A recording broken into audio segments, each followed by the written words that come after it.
I continue to study the issues, familiarize myself with things to the same degree that I try to with medicine. You have to know a lot of stuff. There's no question about that.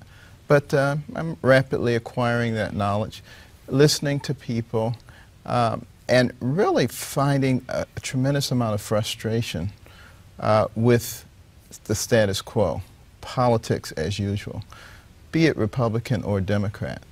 And, you know, our system was actually designed for the people. It wasn't designed for professional politicians.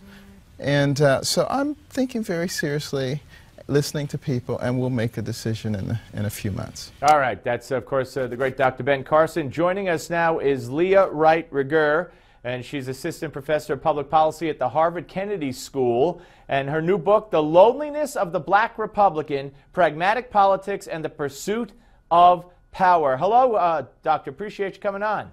Hi. Thanks for having me. Should I say Professor? Okay, so, you know, when it comes to Ben Carson, when it comes to Clarence Thomas, when it comes to black Republicans, black conservatives, the left, the media treat them as if they're, and in this case especially, many other blacks treat them as if they're not to be taken seriously. They're sellouts, they're Uncle Toms, they're step and fetch it. I mean, we saw cartoons about Condoleezza Rice which were outrageous as Aunt Jemima when she was going through her confirmation hearings for Secretary of State. So how do you explain that?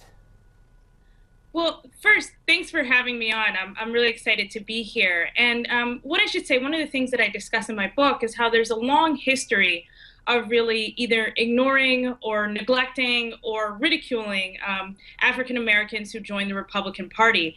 And it comes from all sectors. So you're right, it comes from the media, it comes from their own communities, and it comes from both political parties. So both the Republican Party and the Democratic Party really don't have a space for these individuals. Well, where do you say the Republican Party doesn't have a space for these individuals? Well, so this is one of the things that my book talks about, how oftentimes Republicans within their own party are really grappling with how do we treat these people, where do we put them, how do we engage with them, do we like their ideas, do we not like their ideas? And it comes apart in really interesting ways. Well, you mean in today's Republican Party? For instance, give me an example. I mean, look at the people who, you know, look at Colin Powell. Although he's not conservative enough for me, and I don't know that he's a Republican anymore. Look at Condoleezza Rice. Look at Clarence Thomas. Look at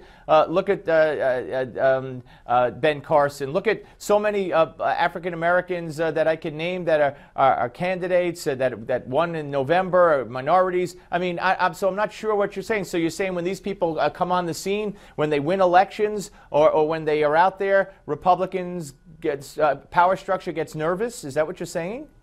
In part. So one of the things, the title of my book is actually taken from a Clarence Thomas speech from 1987, where he says exactly this.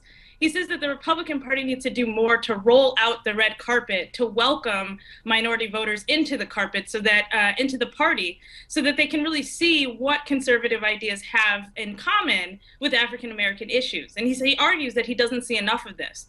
And so we do really see this as a recurring statement, both in the past and in the present, right? And so I know you said that Colin Powell isn't conservative enough for you, but this is one of the things, one of the drums that he's beaten. Michael Steele has also said this recently.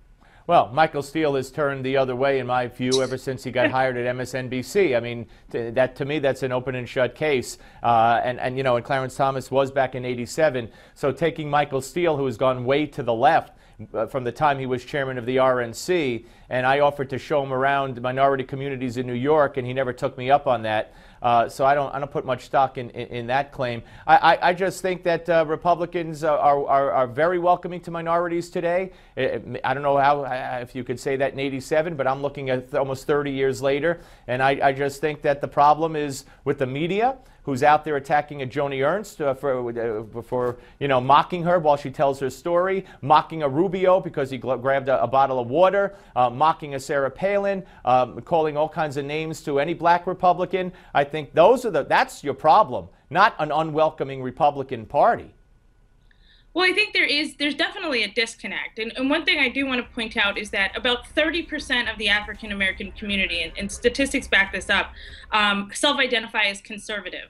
but that number isn't translating into votes for the Right. Republican Party. So we have to ask, why is that happening? All right, Leah Wright Rigueur, the book, The Loneliness of the Black Republican. Thank you for joining us. I hope you'll come back. Folks, we're coming back with more. Don't go away.